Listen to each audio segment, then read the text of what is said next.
binigyan niya tayo ng panibagong lakas, ng panibagong buhay, at pagkakataon na makilala namin kayo at makita namin kayo upang kami ay makapagbigay sa inyo ng mga awitin, ng mga mensahe, na activity din, na masasabi natin na ating Panginoong Jesus ay palagi natin kasama. So ngayong umaga, bago kami magpatuloy at magsimula, tawagin natin si Ate Haina para sa isang prayer muna. Ang Diyos, Padre ng makapangyarihan sa lahat, Panginoon, narito po kami ngayon sa Jeremiah Foundation.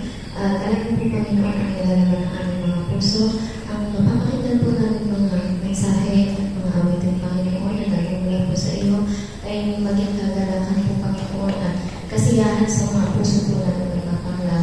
Alam po ang namin, Panginoon, na sa inyo lamang po namin mahanap ang kasiyahan na aming hinahanap po. At kayo lamang po ang makapagbibigay, Panginoon, ng pagmamahal na walang katapusan at hindi po nagbabago kayo naman.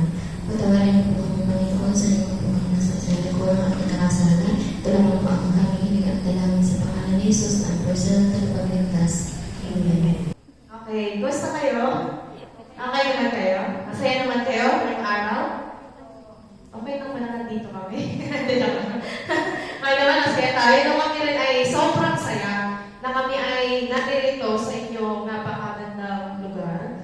Kung nasaan kayo nag-stay, napakatahimik, di ba? Napakapayapa, narinig namin yung ibon. Kasi doon sa amin, kaya parang yung ibon, yung kapitbahay namin yung narinig namin. So ngayon, bago kami magpatuloy ay magbibigay kami sa inyo ng dalawang awitin. Kakanta muna kami. Kakantahan muna namin kayo. So, ang title ng una naming awit na ibibigay sa inyo, ang title niya ay Just For You. Itong awit na to ay tungkol sa minsan nakala natin na walang nagmamahal sa atin, walang may pakialam sa atin. Pero meron pa. Kasi nakakalimutan natin na meron Diyos. At yung pangalawa ay meron tayong kasama daw palagi. Ang title niya ay May Kasama Ka. At hindi tayo laging nag-iisa sa ating mga pagsubok, problema sa ating buhay sapagkat tayo ay merong Panginoon. So natawagin ko na ating mga kasama pag tayo ay umawit ng ating unang awitin.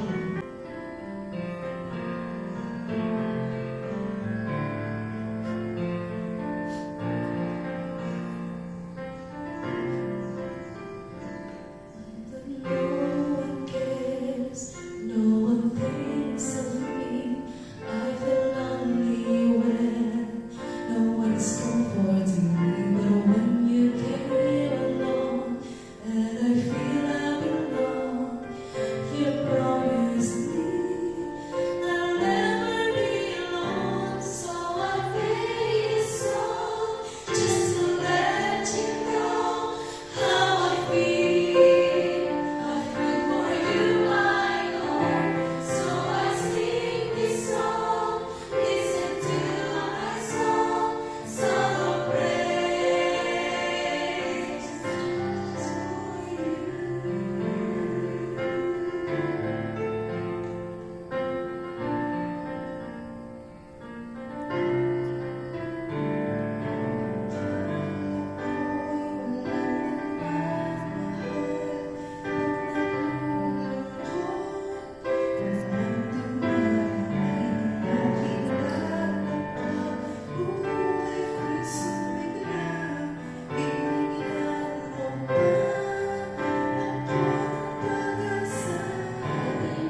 kayong natutunan o hayong sa Japanese Malayon. Good morning!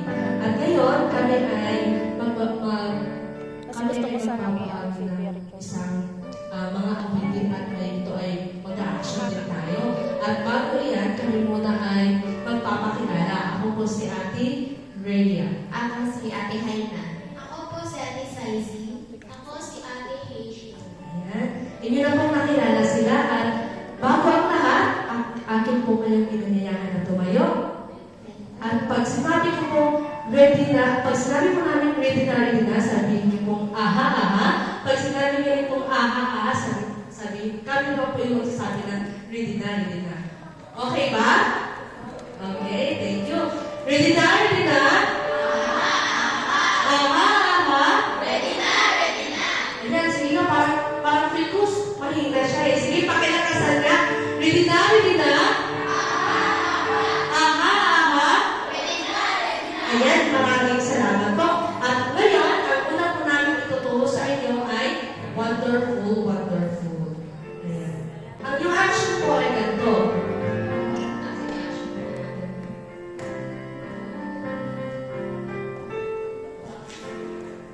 Wonderful.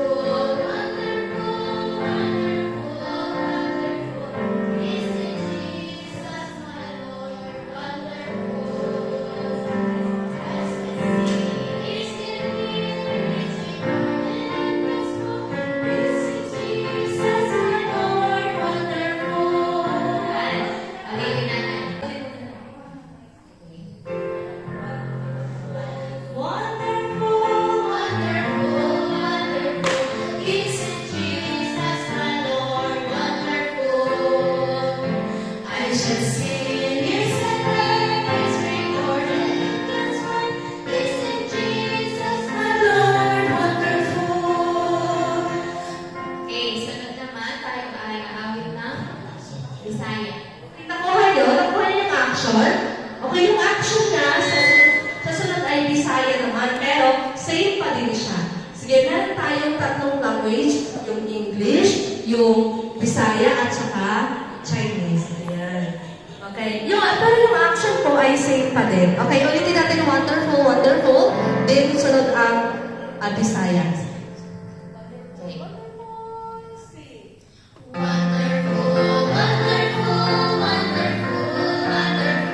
Isn't Jesus my Lord wonderful?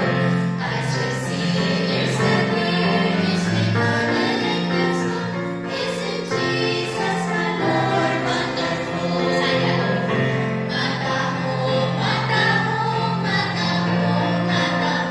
Si Jesus Ginoo Pakita matutong masulat sa Biblia. Si Jesus Ginoo Ngayon po ay sa Chinese naman tayo. So, bali sila po ay tutulog din sa pag-awit sa Chinese. Pero yung action ay ganun pa din po. Ching kim biao. Okay, kakantahin muna natin bago tayo mag-action. Ching kim biao, sing. Ching kim biao,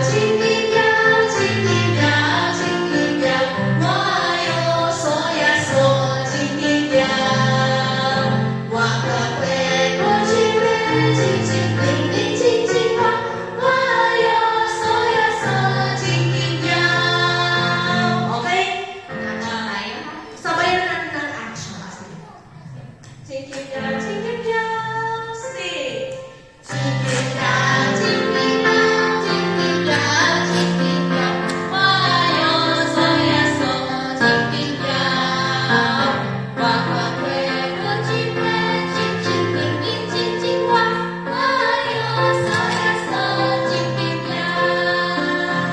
Okay, napakagaling. At ngayon naman ay lahat na mula sa English, sa Bisaya at sa Chinese. Okay.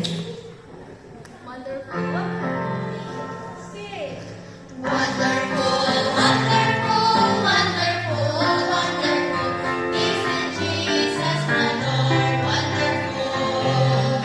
As I see this recorded in this book, isn't Jesus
gusto niyo bang matuto ng panibang ulit? Gusto niyo pa ba? Okay, ibang kanta pa. Sige. Ngayon ay pwede tumayo kayo ulit. Tapos ngayon naman ay nahanap tayong partner. So yung papartneran niyo yung ating mga kabataan din at yung iba naman. Sige, hanap tayo partner. Sige, pwede po, huwag po kayo mahiya. Sige, partner natin kayo mga hanap kayo. Sige, sige. Dapat yung kapartner niyo sila. Sige. Tapos, marapin dito kayo mga partner. Sige, I want to be, yung kakatahin naman natin ang reaction, I want to be your friend. Sige, may partner na ba ang lahat? Sige, partner mo. Ate, partner mo sila ate. Sige, partner mo kayo sa ate, siya kuya. Sige. Kuya naman, dito kuya ka. May dalawa pa. Sino pang wala? Sige. Partner, yung I want to be your friend, ay magtuturo po kami. Sige. Ayan. Sige, okay na? Sino walang partner? Si ate, meron pa, wala pa. Wait lang. Sige. Sino pa? Ate Haida. Kami ate Haida magtuturo eh. Sino walang partner? Sige. Okay na kayo? Sige. Ngayon, ay wag muna yung action muna. Pag sinabing when we walk to the left, saan yung left natin? Ito. Papunta dito left. Yan. Pag sinabi namang when we walk to the right, papunta naman dito. Tapos, ay left niyo ba yan? O, kami papunta dito, kayo papunta doon. Sige. Pag sinabing when we walk to the left, tapos papunta kayo doon. Yan. When we walk to the right, papunta kami dito. Sige, papunta doon. Tapos when we walk, ganun stay nyo na. Tapos, pag sinabi mo with that heel, yan, with the heel, and two, yan, and the face around, face your partner. Yan. Tapos with the heel, and then two, tapos shake hands kayo. Yan. Pag sinabing I want to be your friend, wait lang.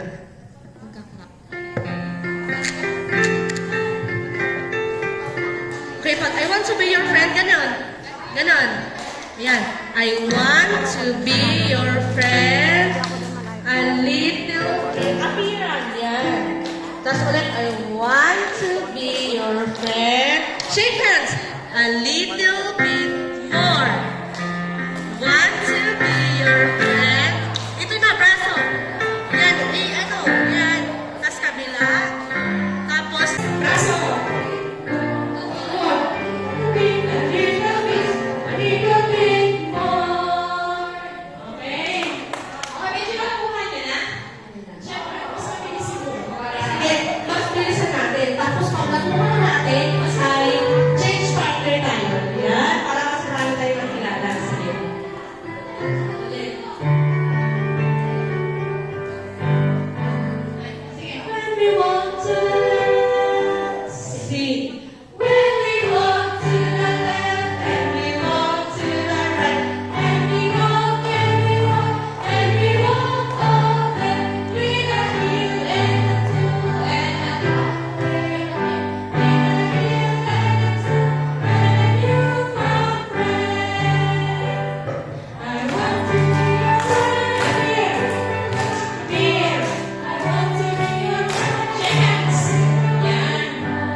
uli ang wonderful, wonderful. Tapos, after nun ay, I want to be your friend. Okay.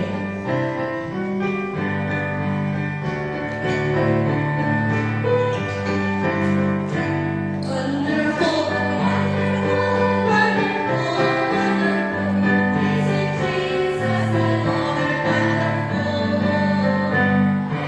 See, isn't He?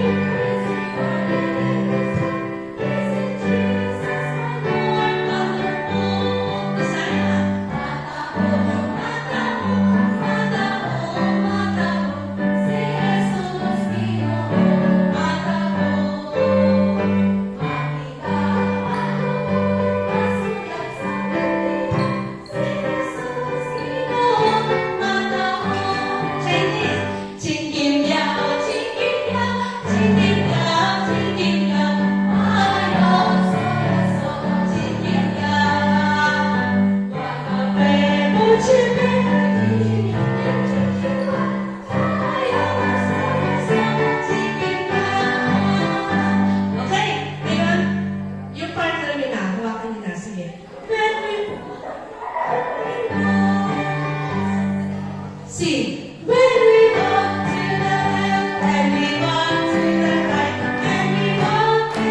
ganda ng kanta, no? So ngayon, pag kami bumalik dito ulit, may panibagong song tayo matututunan. Ayan. So ngayon, tayo ay kami ay magbibigay ulit ng panibagong awitin. Ibibigay ko sa akin ni Ethan, ang Miguel. Ang title na kanilang kakantain ay Heal Me With Your Love.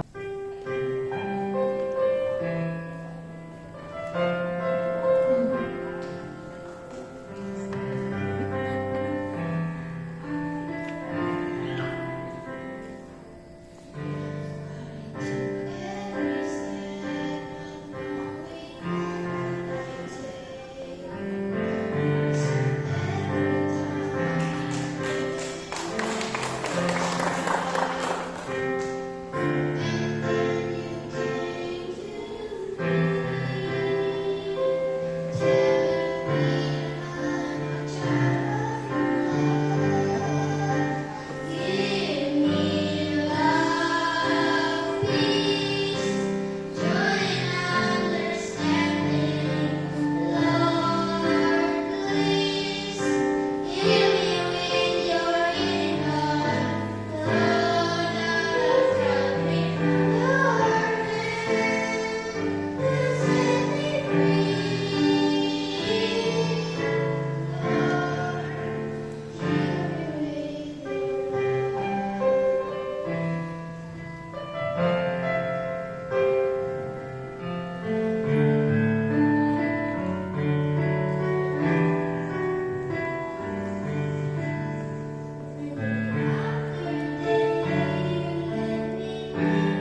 Okay, good morning mga bata.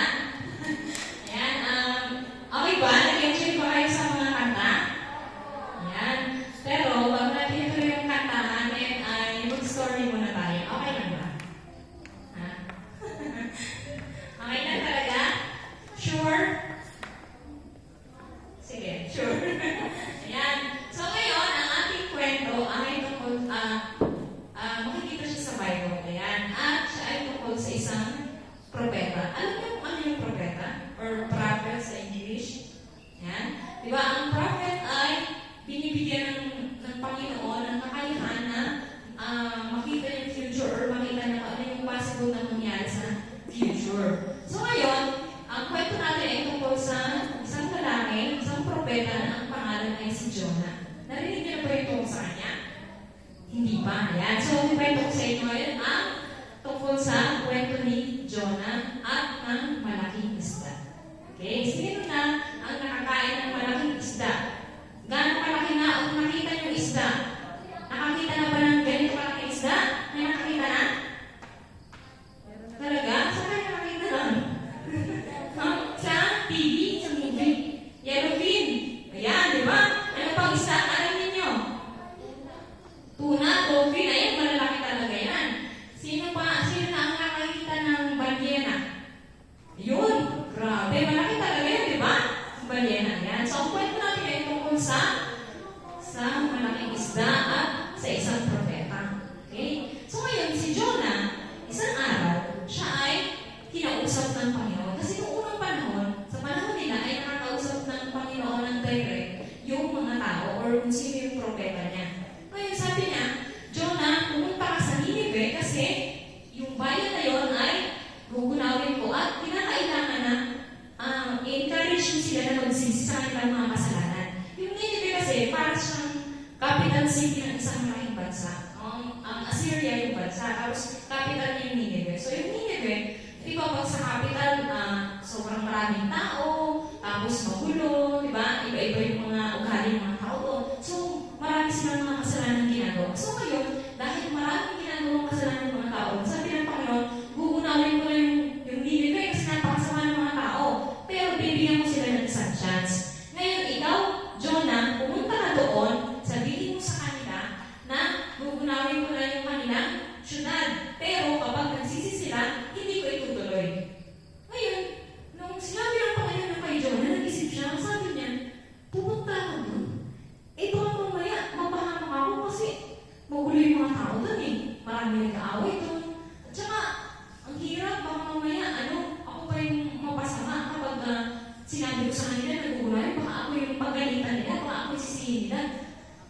Sabi niya, ano kaya kung tumakas ako?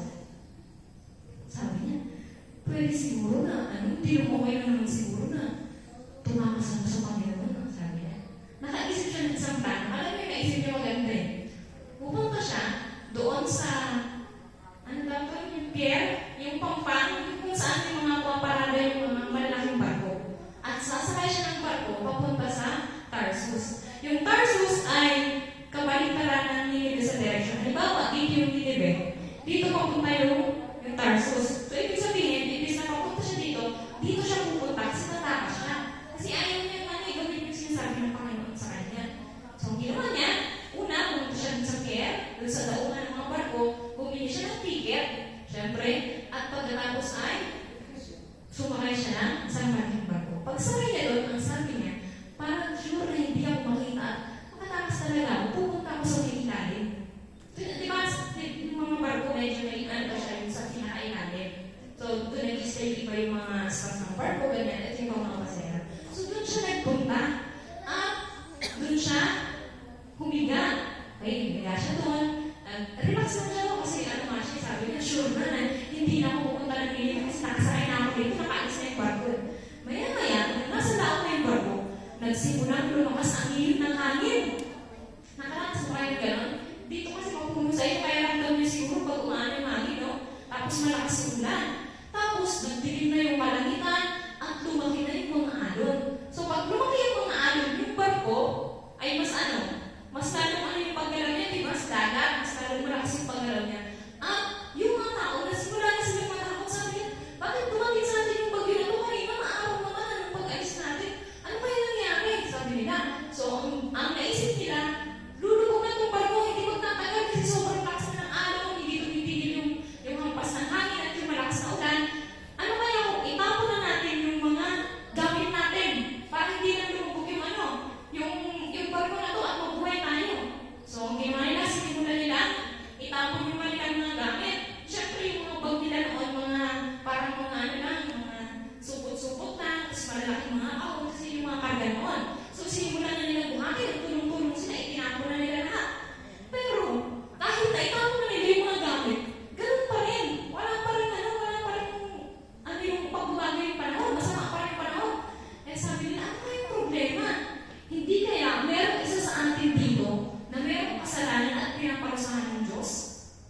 nangyari ngayon sa isang box, tapos bubunutin na gano'n.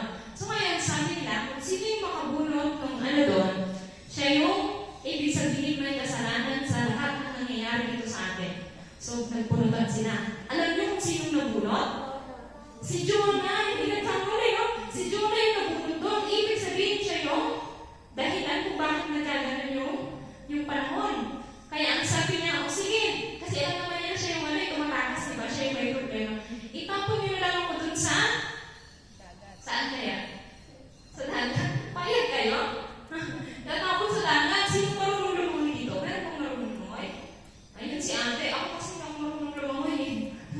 Ayan, so, mahirap yun, diba? Pero sabi niya, sige, itapon niyo na lang ako sa dagat. So, ang ginawa ng mga tao, syempre, para makaligtas sila, ginawa nila si Jonah, ginawa nila itinapon nila dun sa dagat. Alam niyo, pagkatapon kay Jonah, alam niyo nangyari sa kalangitan sa panahon?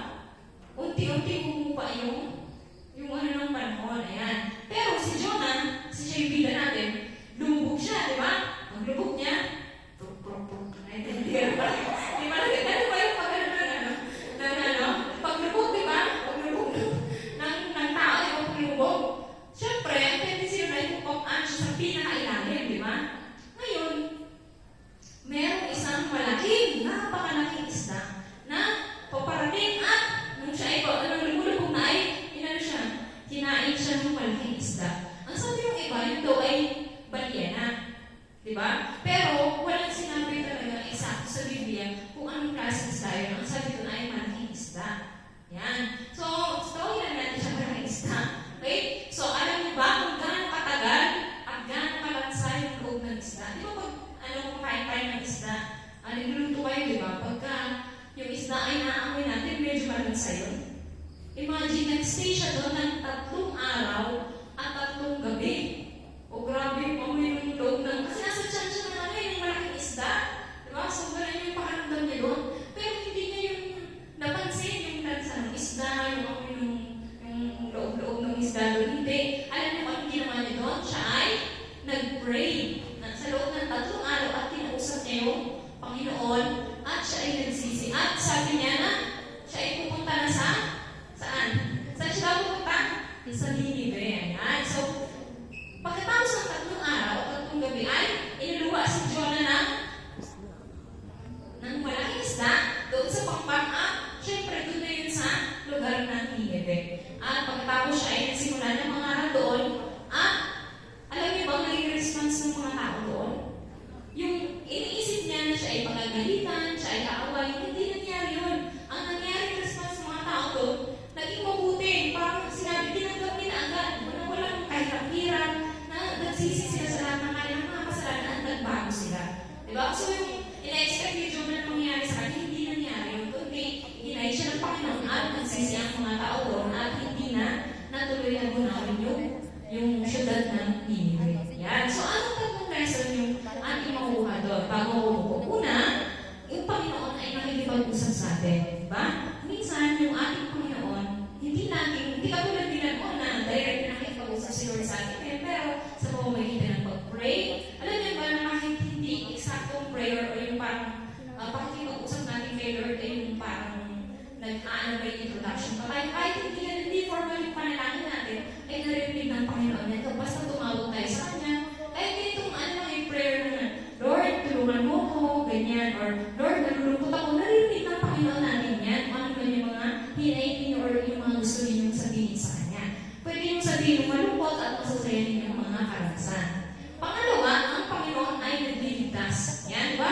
Yung mga tao na yun sa barko, nung naitapon na si Jonah, niligtas yun.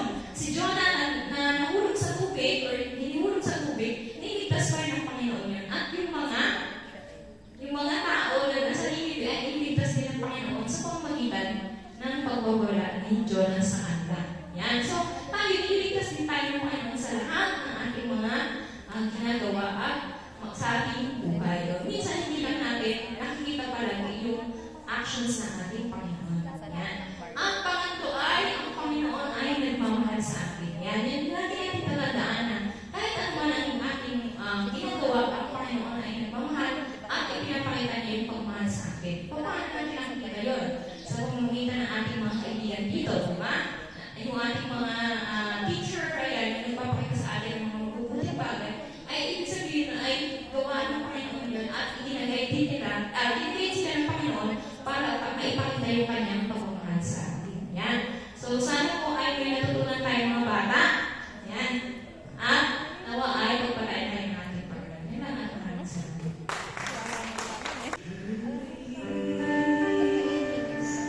You've been spending my time in your life, searching for the answers, where to find joy in peace.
someone